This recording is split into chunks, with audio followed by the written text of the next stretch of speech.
Hey everyone! Today we're gonna talk about Multiverse Designer. This will be a series of videos that showcase and teach you about the game's functionalities. By clicking on Create, we can see 4 presets: cities, dungeons, forests, and the castles option. We're starting by the cities preset. Let me take it out of the ground real quick. Much better. This huge map have cliffs, a bay, and ocean. I will turn off the grid so you can see it better.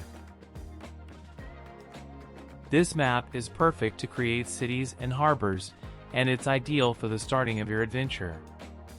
This open field is a good spot for a city.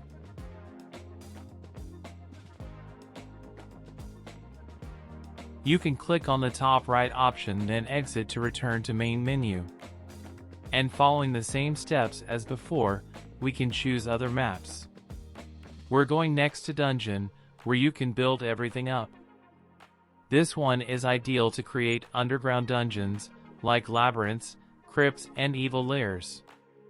You can also create indoors ambiances and recreate any other map that you can imagine. But if you want something more complete, you can go for the forests instead. This map is fueled with trees, twigs, and stones, and a huge lake in the middle. And finally, the castle. This too have a landscape with many pine trees and a lake, but is surrounded by a mountain range with ice peaks, and it has a fortress that you can build your own castles. It is perfect for long shots and landscape scenes. Let's take a closer look into the fortress. Shall we? This map have walls for your own fortress and a trail where you can use to place your journey.